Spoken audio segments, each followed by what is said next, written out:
maid's daughter saved a billionaire's son from a raging school fire. She risked everything. But when the smoke cleared, his father's reaction stunned everyone. At Davenport Academy, where marble hallways and money masked every flaw, disaster struck in the most unexpected way. "It's nothing," someone muttered.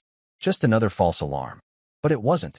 Within minutes, smoke swallowed the West Wing.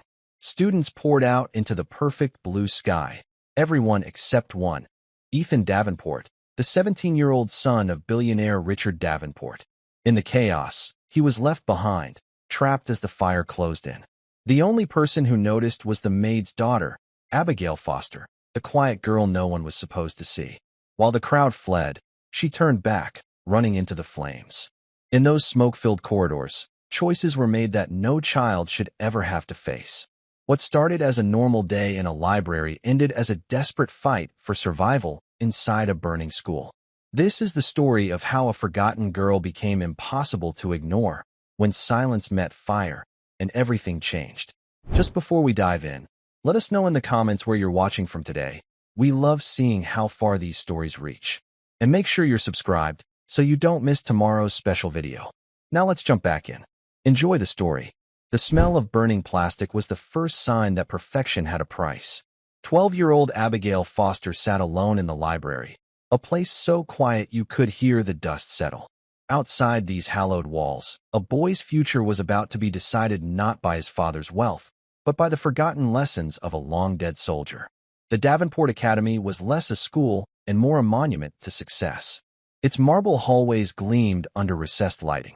The air itself seemed filtered, smelling faintly of lemon polish and ambition. Every student who walked these corridors was the child of someone important. They wore their privilege like a uniform, a shield against the untidy realities of the world. Abigail Foster, known to most as Abby, had no such shield. She was an anomaly, a ghost in the machine. Her uniform was the simple, clean dress her mother insisted she wear. Her presence was tolerated for one reason only. Her mother, Carol Foster, was the head housekeeper. While the children of Titans learned about stock portfolios and hostile takeovers, Carol moved through the academy with quiet efficiency. She erased the smudges of privilege from glass doors and wiped the dust from books that were rarely opened. And Abby, after her own school day ended at the public middle school across town, would come here. She would find a forgotten corner in the cavernous library and do her homework until her mother's shift was over. She was instructed to be invisible, and most days, she succeeded. Today, she wasn't doing homework. She held a small, worn book in her lap. It was a leather-bound journal, its corners frayed and its pages the color of old ivory. It did not belong in this library of pristine, unread classics. This book had been read 1,000 times. Its spine was soft and yielding, a testament to a life of use. It was the journal of her great-grandfather, Sergeant Michael O'Connell. He had fought in a war long before she was born, in a muddy, faraway place. The journal wasn't about battles or medals. It was about seeing. She traced a line of his faded, precise script with her finger. "The loudest noise on the battlefield is not the explosion," he had written. "It is the silence that comes right before. Fear lives in that silence. But if you listen closer, opportunity lives there, too." A shadow fell over her page. Abby looked up. Ethan Davenport stood there, flanked by 2 other boys who orbited him like moons. At 17, Ethan was the undisputed king of the academy. He had his father's sharp jawline and cold, dismissive eyes. He looked at the worn journal in Abby's hands with a faint, contemptuous smirk. "Is that a book or a placemat?" Ethan asked. His friends snickered on cue. Abby felt a familiar flush of heat on her cheeks. She closed the journal gently, as if shielding it from his gaze. "It's a book," she said, her voice barely a whisper. "Whatever it is, you're in my seat," Ethan said. He didn't mean the specific chair she occupied. He meant the library, the school, the world. Abby gathered her things without a word. Her mother's first rule was simple: never cause trouble. Especially not with him. Ethan was the son of Richard Davenport, the man who owned this school, the building, and perhaps the very air within it. Arguing with Ethan was like arguing with a hurricane. You just got out of the way. As she moved to a less comfortable chair in the corner, she watched him. He wasn't a simple bully.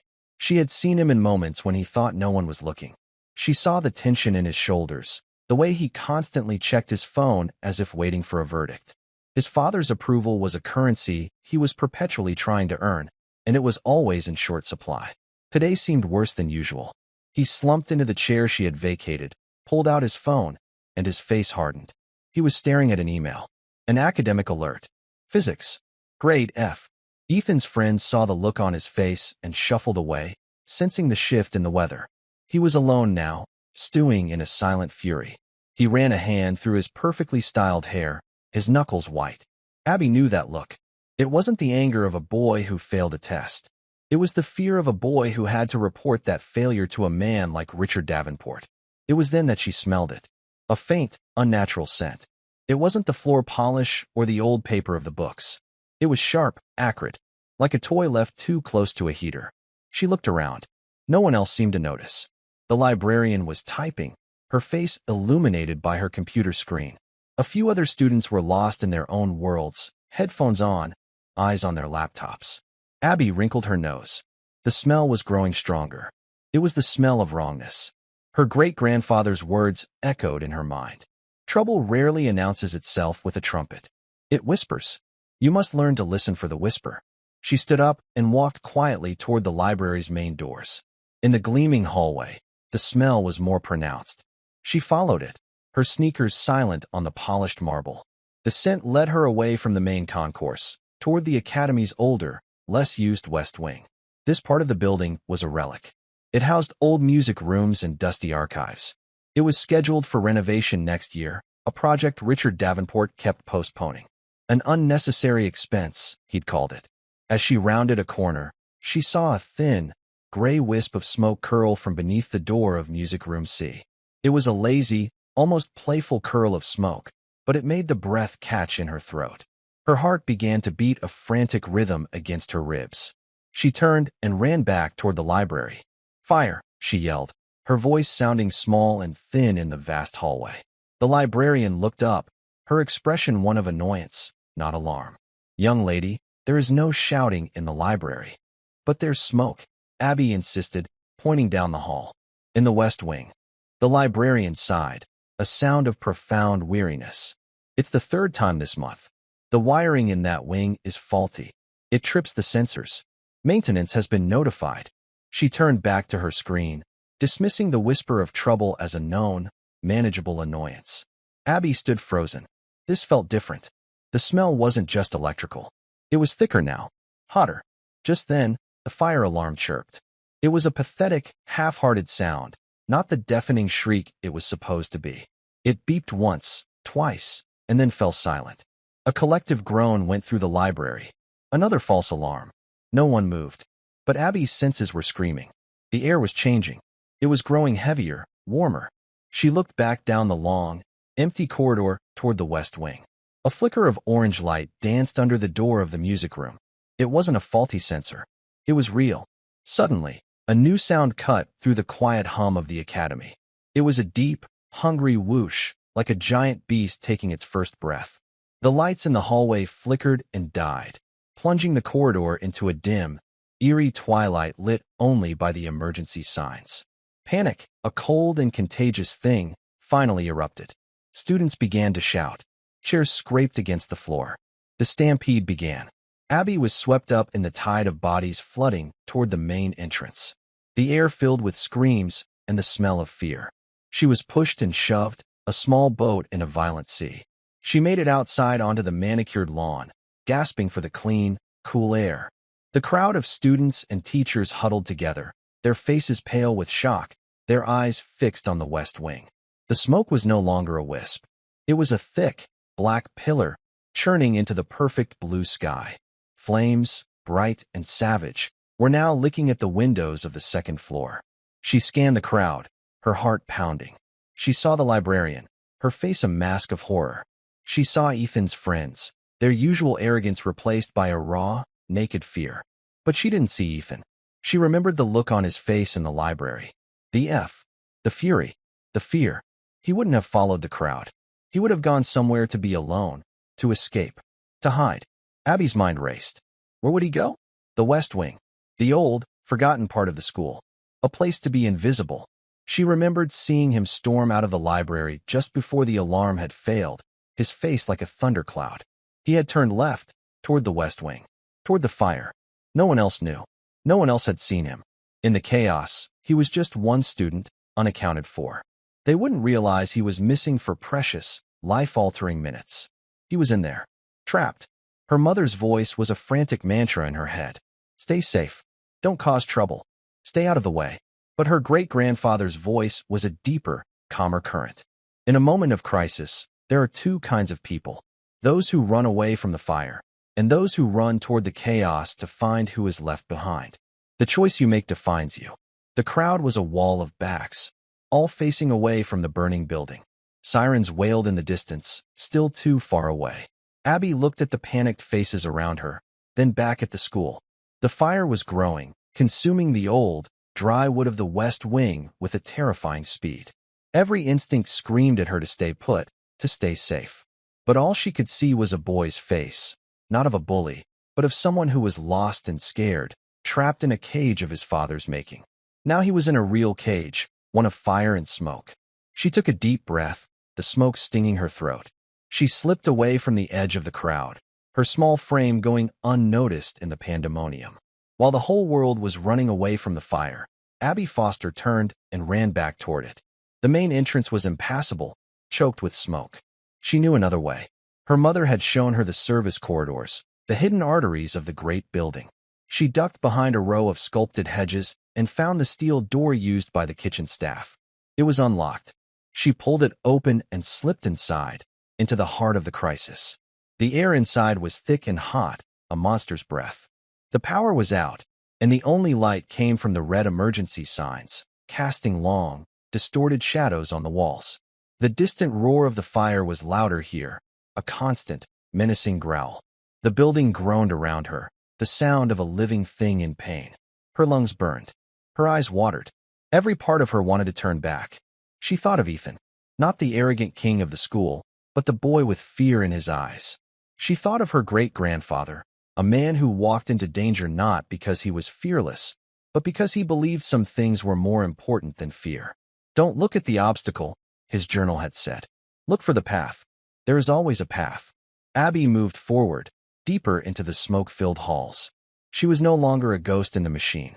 She was a gear, turning against the full force of its destructive power, on a desperate search for one lost soul. The fire raged above, but down here, in the suffocating darkness, the real test had just begun. She had to find him. She had to get him out. Time was running out, measured in breaths and heartbeats, each one more precious than the last. The steel door clicked shut behind her, a sound of finality that sealed her in with the growing disaster. The service corridor was narrow, a stark contrast to the grand hallways of the academy. Here, there were no polished marble floors or recessed lighting. Just bare concrete walls and a single line of emergency lights casting a sickly red glow on the exposed pipes that snaked along the ceiling. The air was a thick, toxic soup. It scraped at the back of her throat and made her eyes stream with tears. Abby pulled the collar of her dress up over her nose and mouth. It was a flimsy filter, but it was better than nothing. She forced herself to take slow, shallow breaths, just as her mother had taught her to do when the fumes from the industrial cleaning supplies became too strong. Stay calm. Panic is a thief. It steals your breath and your sense. She moved deeper into the labyrinth. The roar of the fire was a constant companion, a predator circling just out of sight. Sometimes it was a low growl that vibrated through the soles of her sneakers. Other times it was a sharp crackle, like a tree branch snapping in a storm. The building was speaking a language of destruction, and Abby was the only one listening. She reached a junction in the corridor.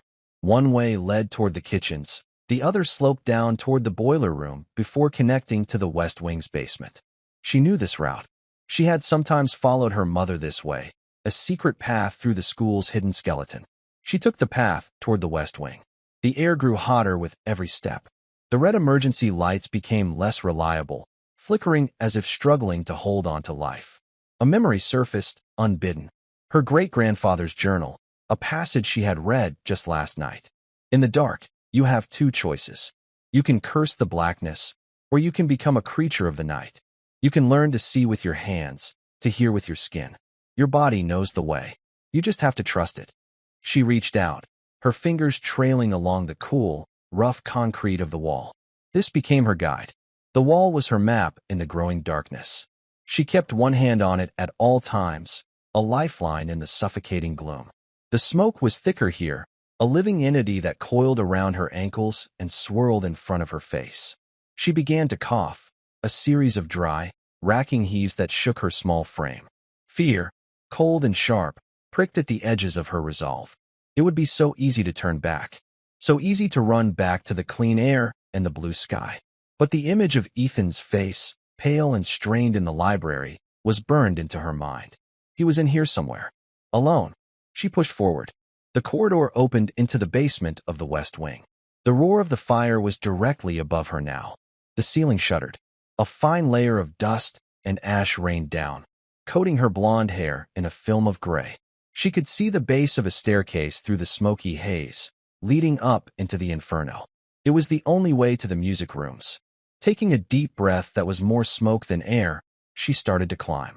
The heat intensified with each step, pressing in on her from all sides. The ornate wooden banister was hot to the touch. Halfway up, a section of the ceiling groaned, buckled, and then collapsed onto the landing just ahead of her. A shower of sparks and burning debris rained down, blocking her path. Abby scrambled back, her heart leaping into her throat. Trapped. The thought was a sudden, cold terror. The fire was above her, and now it was in front of her. She looked back down the stairs, but the smoke was a boiling, impenetrable wall. She was cut off. Panic began its insidious work, constricting her chest, shortening her breath. Her vision swam. This is it. I'm going to die here. Then, another voice cut through the noise in her head. A calm, steady voice from the pages of the journal. Fear is a liar. It tells you there is no way out. But fear is not the architect of the world. It did not build the walls. It cannot predict the path. Look again. Always look again. Abby forced her eyes open, blinking against the sting of the smoke. She looked at the pile of burning rubble. It was a wall of fire, yes. But to the side, near the wall, there was a gap. A small one, barely wide enough for a child to squeeze through. The plaster on the wall beside it was cracked and peeling from the heat. It was a chance. A terrible, dangerous chance. She didn't hesitate. She crawled on her hands and knees, the floor hot beneath her palms. The heat from the debris was intense, a physical blow. She squeezed through the gap, her dress snagging on a piece of exposed metal. She heard it rip. A piece of hot plaster fell, grazing her shoulder. She cried out, a sharp yelp of pain, but she kept moving. She was through. She stood up, shaking, on the other side. The fire was all around her now. The hallway was a tunnel of smoke and orange light. The wallpaper was peeling off in blackened strips. The portraits of long-dead headmasters stared at her with blistered, accusing eyes. She was in the heart of the beast. "Ethan!" she screamed, her voice raw. "Ethan, are you here?" Only the roar of the fire answered. She checked the first door. Music room A. The door was warped from the heat and wouldn't budge. The second door, music room B, was already gone, and the room beyond it was a furnace of orange and black. She ran to the last door. Music room C. The door was closed. A thin line of smoke seeped from under it, but it was less than the others. She grabbed the brass doorknob. It was searing hot. She recoiled, snatching her hand back with a cry. She pulled the sleeve of her dress down over her hand and tried again. The latch was stiff. She put her shoulder into it, pushing with all her might. The door creaked, groaned, and then burst open. The room was filled with smoke, but the fire hadn't taken hold here yet. The heavy velvet curtains and the soundproofing on the walls had kept the worst of it at bay. For now, through the haze, she saw a figure huddled in the far corner, by the window. It was Ethan. He was on the floor, his back against the wall, his knees pulled up to his chest. He wasn't hiding. He was trapped. A heavy wooden beam from the ceiling had fallen, pinning his leg to the floor. His face was pale, streaked with soot, his eyes wide with a terror that went beyond anything she had ever seen. The king of Davenport Academy was gone. In his place was just a boy, scared and alone, waiting to die. "Ethan!" she yelled, rushing to his side. He looked up, his eyes struggling to focus. "Abby," he croaked, his voice a dry rasp. "What are you doing here? You have to get out." "I'm not leaving you," she said, her voice firm, surprising even herself. She knelt and examined his leg. The beam was massive, an old, solid piece of oak. His leg was trapped beneath it at an awkward angle. She tried to push the beam, but it was like trying to move a mountain.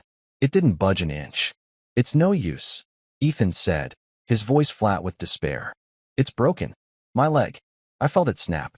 He coughed, a deep, rattling sound. "You need to go? Save yourself." Abby looked around the room, her mind racing. The fire was growing louder, a constant, hungry drumbeat.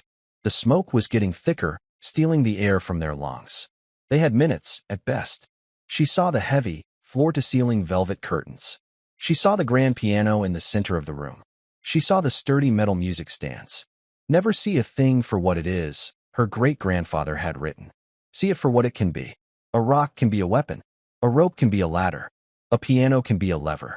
"The piano. The piano," she said, her eyes lighting up with a desperate idea. "We can use the piano." Ethan stared at her as if she were insane. "What are you talking about? We need to lift this beam." "We will," she said. She ran to one of the heavy metal music stands. It was cast iron, solid and heavy. She dragged it over to the beam. "Help me." Together, they wedged the base of the music stand under the edge of the fallen beam. It was a makeshift fulcrum. Now they needed a lever. Abby ran to the window. The heavy velvet curtains hung from a thick, solid brass rod. She pulled at the fabric, tearing it away until the rod was exposed. It was held in place by two heavy brackets.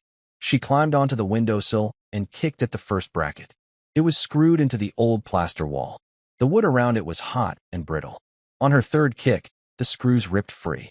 The one end of the rod sagged. She moved to the other bracket and did the same. The heavy brass rod crashed to the floor with a clang that was barely audible over the roar of the fire. It was heavy, but together they could handle it. She and Ethan dragged the rod across the room. They slid one end over the music stand and worked the other end under the heavy oak beam. It was a crude, desperate machine. A lever and a fulcrum.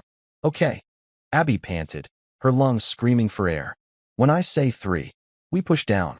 All our weight." Ethan looked at her, his eyes full of a dawning, incredulous respect. He nodded, his jaw set. "1," Abby said. The fire breached the door, and a wave of superheated air washed over them.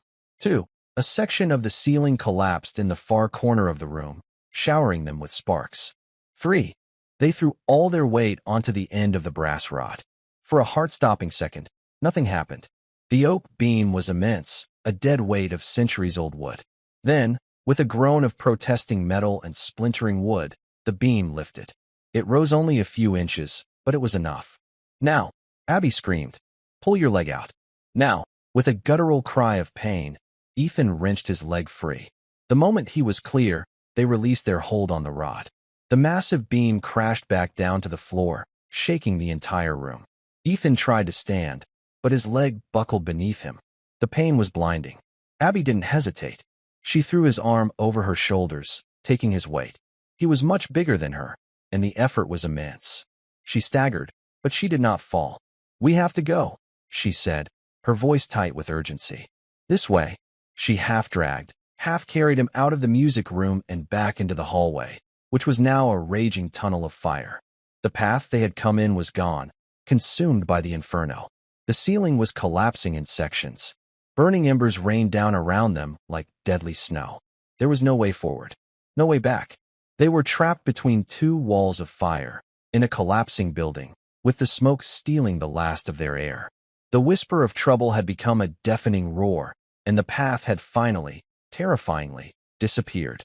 The world had been reduced to a roaring, blistering chaos. The hallway was a throat of fire, swallowing the air, the light, the very possibility of survival. Every breath was a gamble, a searing intake of smoke and ash that felt like swallowing glass. Ethan sagged against Abby, his larger frame a dead weight. The initial shock of his injury was giving way to a pain-induced delirium. His eyes were unfocused, his breathing shallow and ragged. "It's over," he rasped, his voice a ghost of its former arrogance. "We're not getting out." Abby's own hope was a guttering candle flame in a hurricane. The heat was a physical presence, a giant hand pressing down on them, squeezing the life out. The skin on her face felt tight and hot, as if she were standing too close to a bonfire. The roar of the flames was inside her head now, a deafening, endless wave of sound. It was easy to believe him. It was easy to give up, to lie down and let the fire take them. But her great-grandfather had faced worse. He had been trapped behind enemy lines, in a frozen forest, with no food and no hope. He hadn't given up. He had written about it in his journal, his script precise even as he described the gnawing hunger and the bone-deep cold. Despair is the easiest path. It is a warm blanket that smothers you. You must refuse it. You must stand up in the cold and take one more step, and then another. The act of moving is an act of defiance. And life is defiance. Abby's eyes, red-rimmed and streaming, darted around the fiery corridor. She wasn't looking for a door. She was looking for a weakness, a flaw in the monster that was trying to consume them. The walls were old lath and plaster, covered in thick, academic wallpaper. To her right, the wall bowed inward, the plaster cracking and falling away in superheated chunks. Behind it, she saw a dark void. It was the space between the walls, the service cavity that held the building's old wiring and plumbing. An unmapped, forgotten space. It wasn't a path. It was a hole, a crawl space, a tomb. But it was also a way through. The wall, she gasped, pointing. We can go through the wall. Ethan followed her gaze, his expression blank. It's a wall, Abby. No, she insisted, her voice gaining a strange, fierce clarity. It's a door. She dragged him toward the weakened section of the wall. The heat radiating from it was immense. She braced herself and kicked at the plaster. It crumbled, hot and dusty, revealing the wooden laths beneath. They were old, dry, and already beginning to smolder. She kicked again, and then again, her small body fueled by a desperate, adrenaline-fed strength. A section of the lath splintered and broke. It was enough. She pushed Ethan toward the opening. Get in. You have to crawl. He stared at the dark, narrow hole. It was filled with dust, cobwebs, and the ghosts of 100 years of neglect. But it was also shielded, for the moment, from the direct heat of the fire. He hesitated. Go! Abby screamed, her voice cracking. A section of the ceiling above them tore loose with a sound like a cannon shot. That was the only motivation he needed. Ethan scrambled through the opening, his injured leg dragging uselessly behind him. The pain made him cry out, but he didn't stop. Abby pushed him from behind, forcing him deeper into the darkness. As soon as he was clear, she squeezed in after him, just as the entire ceiling in the hallway collapsed in a roaring avalanche of fire and debris. They were in utter blackness.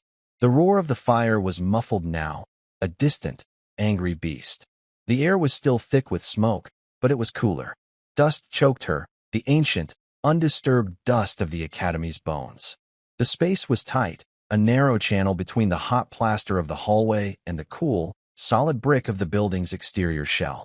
It smelled of decay and roasted wood. Abby could hear Ethan's ragged breathing just ahead of her.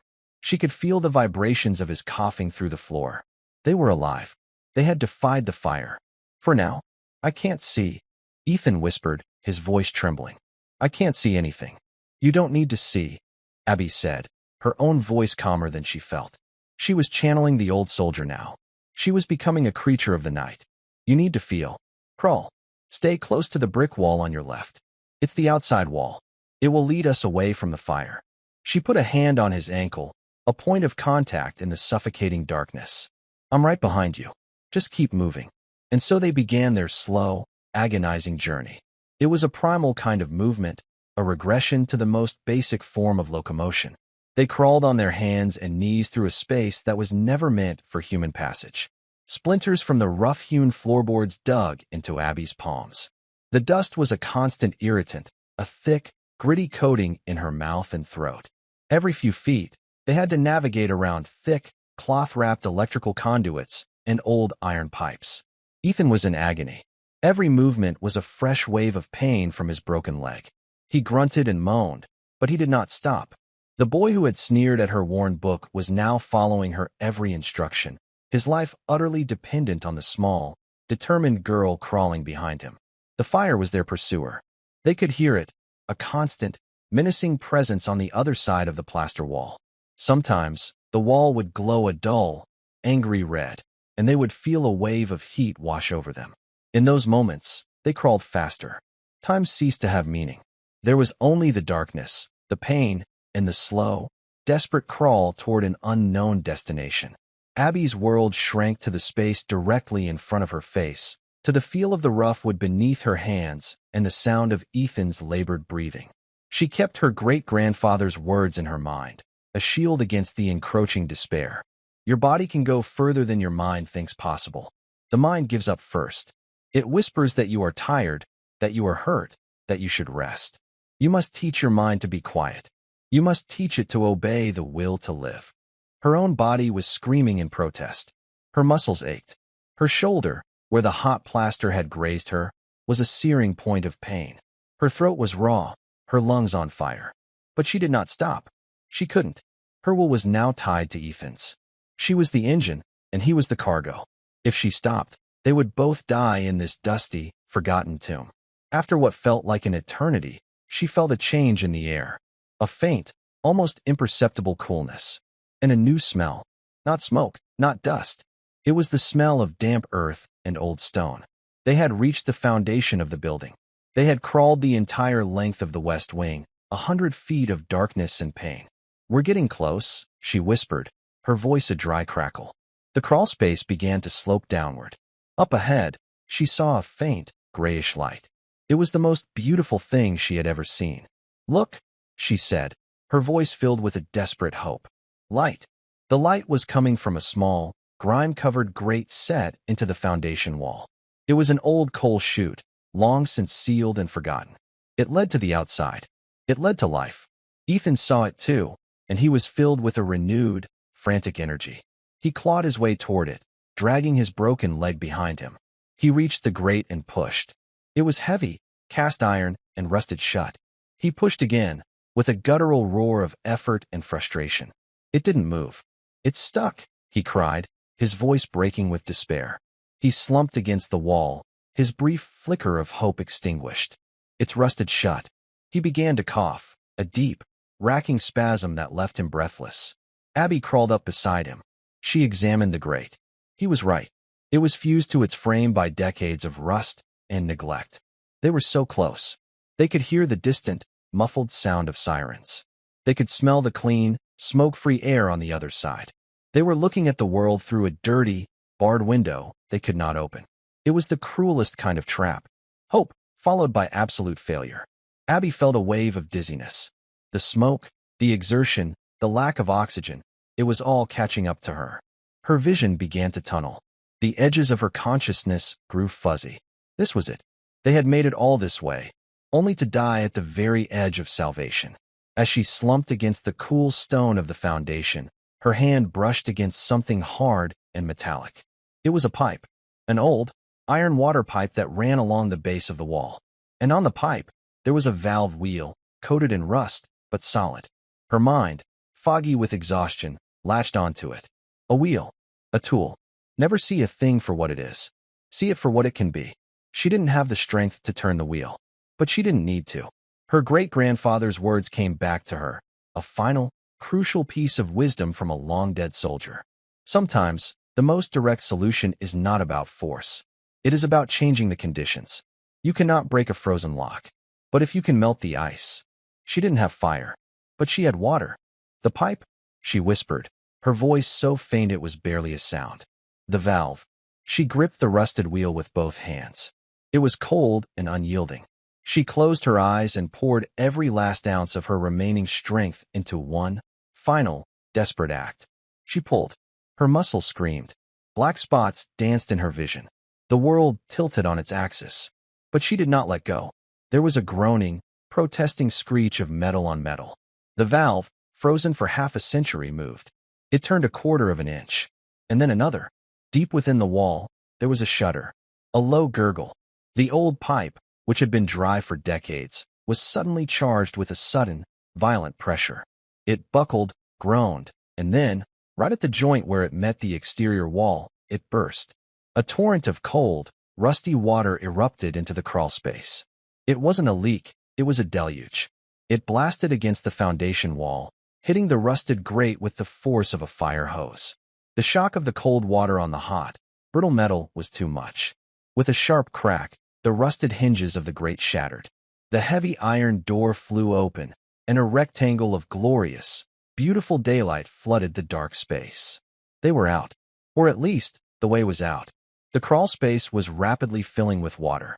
Abby grabbed Ethan, pulling him toward the opening. He was dazed, his body limp. She shoved him through the hole, and he tumbled out onto a muddy patch of overgrown grass behind the school.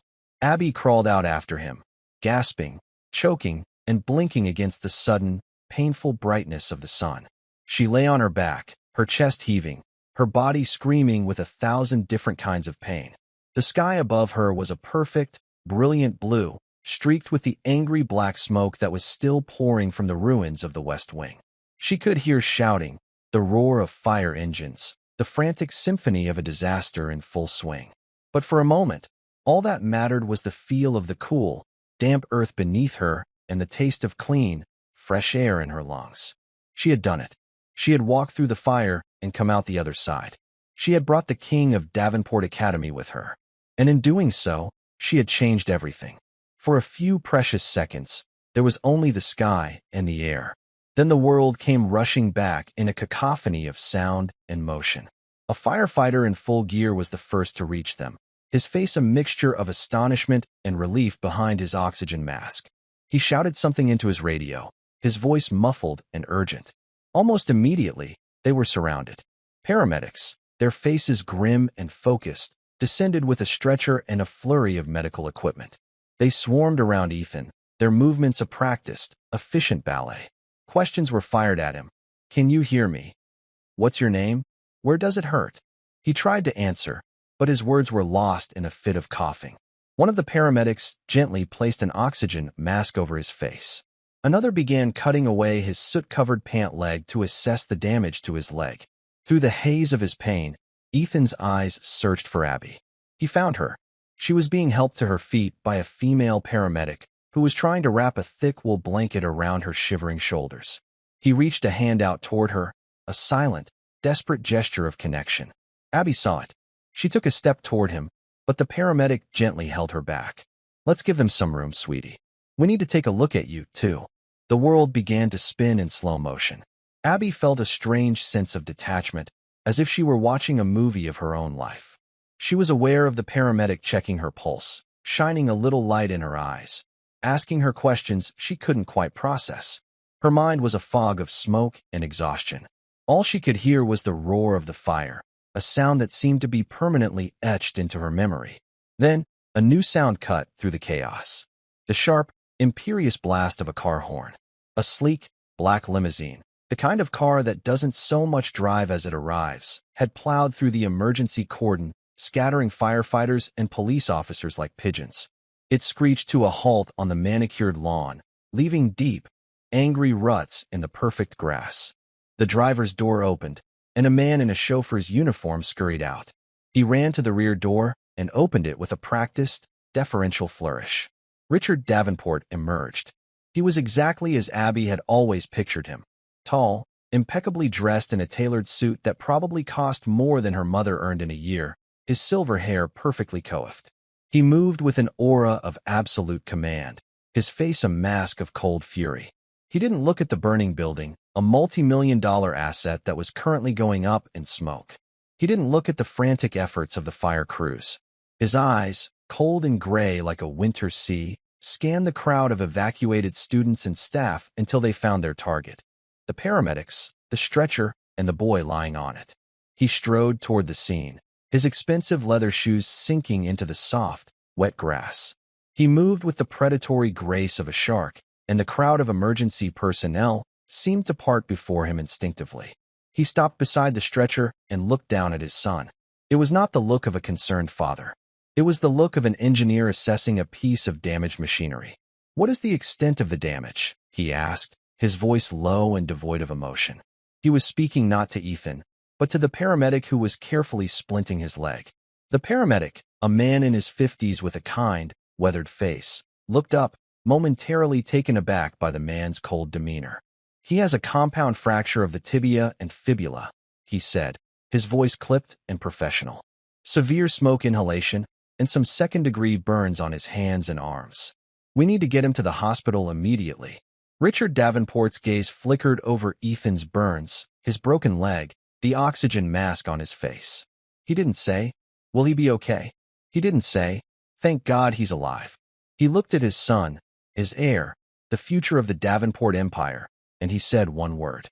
A word that dripped with a terrifying, Arctic contempt. How? Ethan, who had been watching his father with a kind of desperate, pleading hope in his eyes, flinched as if he had been struck. He pulled the oxygen mask away from his face. "Dad, the fire." "The fire did not break your leg," Richard said, his voice slicing through the air like a shard of glass. "This is a failure, an unacceptable failure of judgment. You were supposed to be in the library, studying for your physics midterm.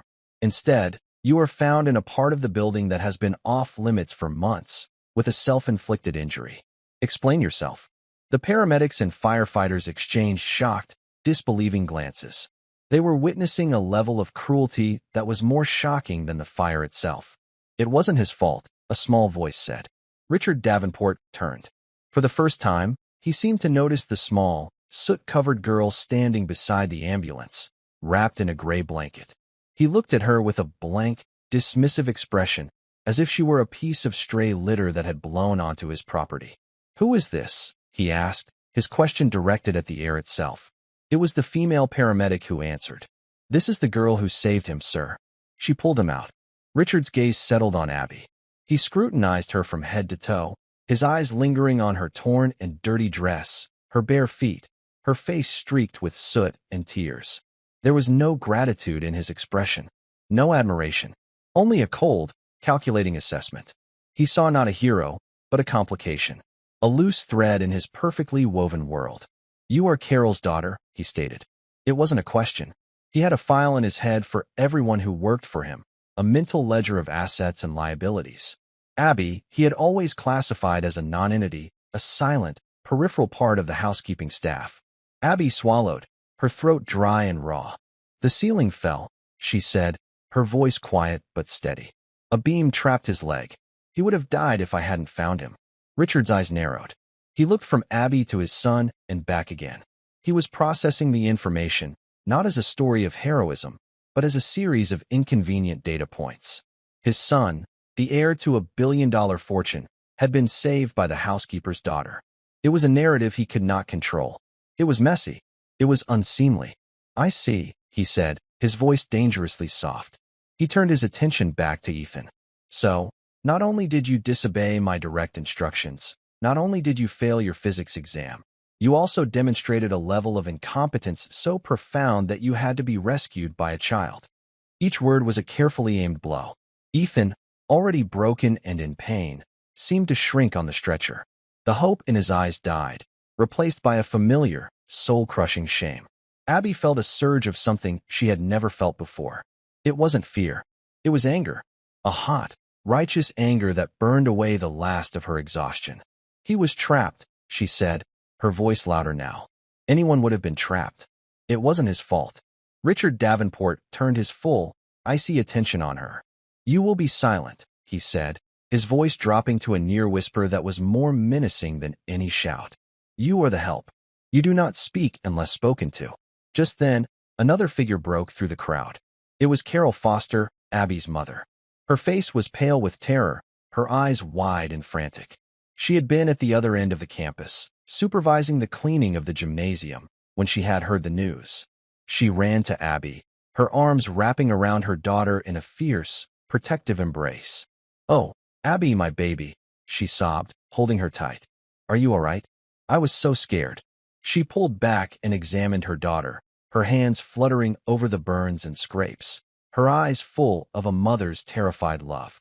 "I'm okay, Mom," Abby whispered, leaning into her mother's embrace, the familiar scent of lavender and clean linen a comforting anchor in the swirling chaos. Carol looked up and saw Richard Davenport watching them, his face an unreadable mask of stone. Her body stiffened. The fear in her eyes was replaced by a different kind of fear, the deep, ingrained fear of an employee for a powerful and unpredictable employer. "Mr. Davenport," she said, her voice trembling slightly.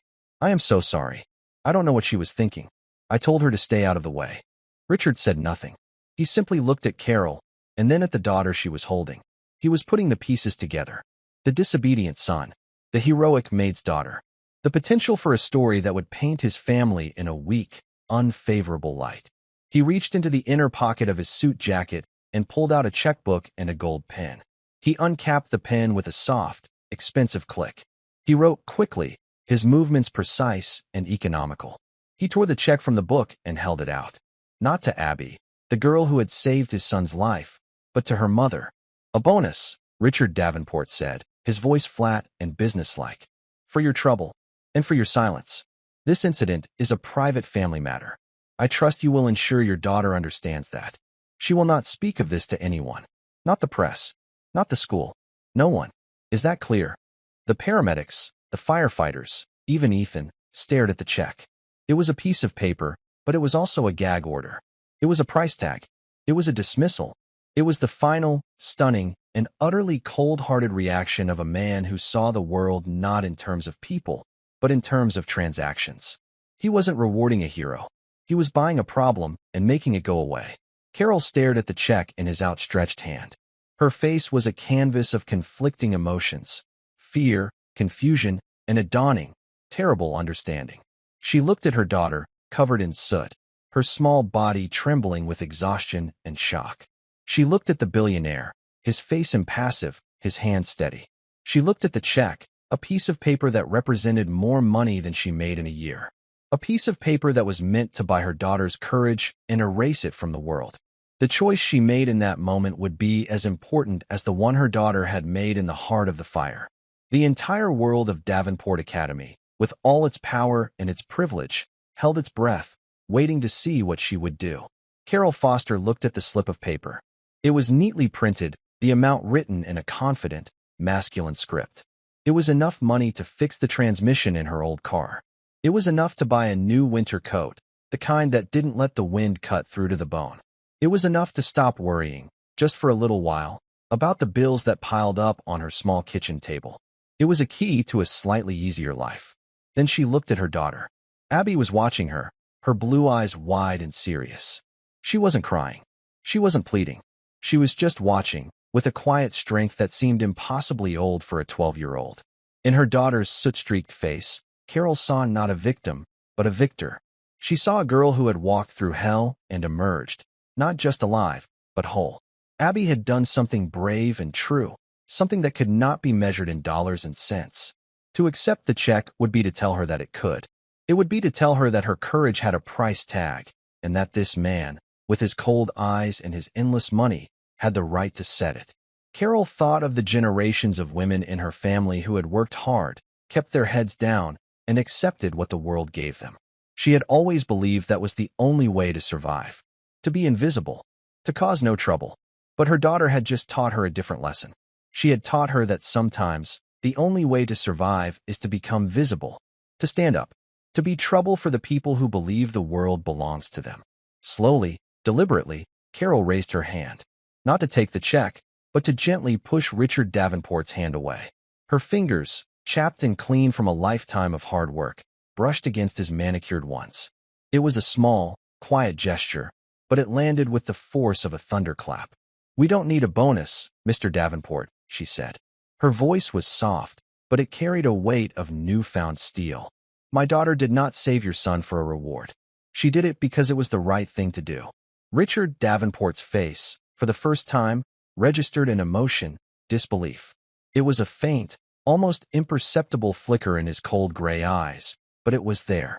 He was a man who believed that everything and everyone had a price. The concept of an action motivated by simple decency was as foreign to him as a language from another planet. He looked at Carol as if she had just sprouted a second head. "I believe you misunderstand the situation," he said, his voice dangerously low. "This is not a negotiation." "No, sir. It's not," Carol agreed. "My daughter is not for sale." Before Davenport could respond, another voice cut in. It was the battalion chief, a man with a grizzled face and a chest full of medals, who had been quietly observing the scene. "Is this the young lady who went back inside?" he asked, his voice a low rumble of authority. He looked at Abby, and his eyes, unlike Davenport's, were full of a deep and profound respect. Yes, Chief, the female paramedic answered. She pulled him out of the West Wing just before the roof went. By herself, the fire chief took a step forward, his heavy boots sinking into the grass. He stood between the Fosters and Richard Davenport, a physical barrier of solid, unassuming authority. He knelt down, so he was eye level with Abby. That was the bravest thing I've seen in 30 years on the job, little one, he said, his voice gentle. You have the heart of a real hero. He then looked over his shoulder at Richard Davenport. And your father's reaction, young man, he said, his gaze shifting to Ethan on the stretcher, should be one of gratitude, not an interrogation. It was at that moment that the final, unexpected twist occurred. Ethan, who had been lying on the stretcher, a silent and shamed observer, pushed himself up onto his elbows. The pain from his leg was immense, but the pain in his soul was greater. He's not a hero, Ethan said, his voice hoarse but clear. He looked directly at the fire chief, but his words were meant for his father. My great-uncle, the one the library is named after. He wasn't a hero. Richard Davenport's face hardened into a mask of pure fury. Ethan, be silent. No, Ethan said, shaking his head. You name the whole Davenport wing after him. You tell everyone he died in the war, a hero saving his men. It's a lie. The fire chief looked from the boy to the billionaire, a flicker of understanding in his old eyes. He had seen this kind of family drama play out 100 times, in mansions and in trailer parks. The truth always had a way of coming out in a crisis. My mother told me the real story. Ethan continued, his voice gaining strength. He didn't die in battle. He died in a training accident. A stupid, pointless accident. He was cleaning his rifle, and it went off. He was clumsy. He was scared. He never even saw combat. You invented the whole hero story because you were ashamed. Because you thought the truth wasn't good enough for the Davenport name. Richard Davenport was speechless.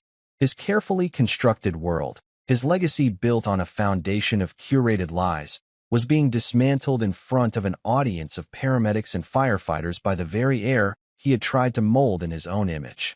Ethan's gaze shifted to Abby. His eyes, for the first time, were clear of arrogance and fear. They were filled with a raw, painful, and deeply sincere awe. You want to see a hero, Dad? He said, his voice cracking with emotion. Look at her. She's 12 years old. Her mother cleans the toilets. She has nothing. And she walked into a burning building to save my life. She didn't do it for a plaque or a story. She did it because she's better than us. He fell back onto the stretcher, exhausted and spent, the truth having taken every last ounce of his strength. A profound, echoing silence fell over the small group. The paramedics carefully lifted the stretcher and began carrying Ethan toward the waiting ambulance. As they passed Richard Davenport, he didn't even seem to see them. He was staring at the space where his son had been, his face pale, his perfect composure finally, irrevocably shattered. The fire had not just destroyed a wing of his school. It had burned down the very foundation of his life, revealing the hollow, rotten core beneath. 1 week later, Abby sat in her usual corner of the Davenport Academy library, or what was left of it. The main reading room had survived, but it smelled of smoke and chemical cleaners. The West Wing was a blackened, skeletal ruin, visible through the tall, arched windows.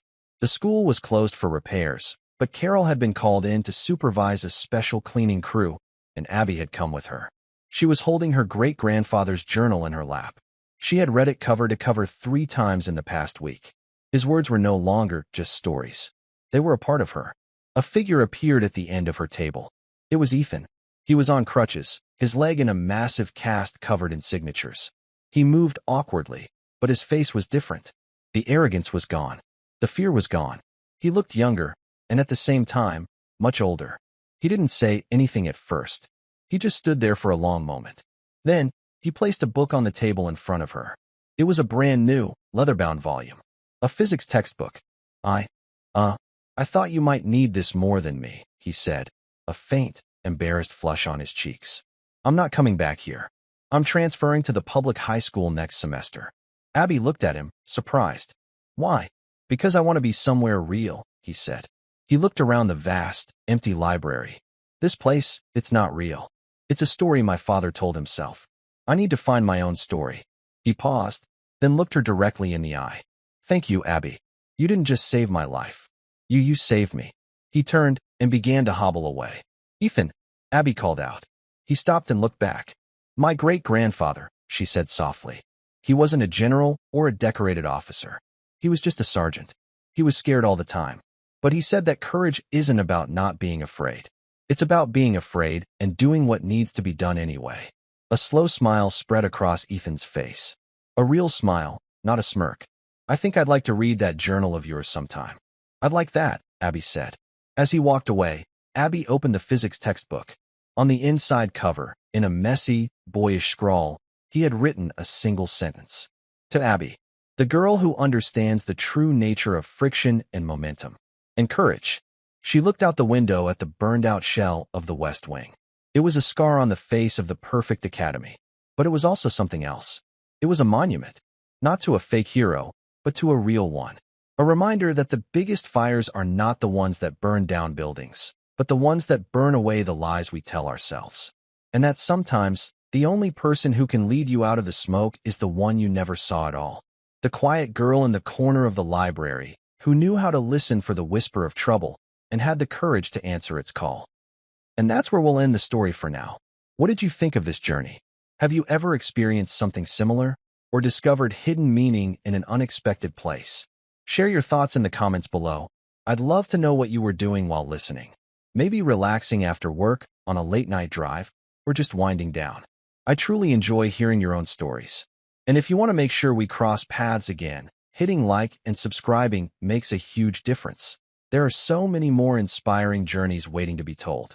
Tell me, where are you watching from today? Remember, the people around us often carry extraordinary gifts we might never expect. Sometimes all it takes is someone believing in them. Until next time, keep your heart open to life's little surprises, and thank you for spending this time with me.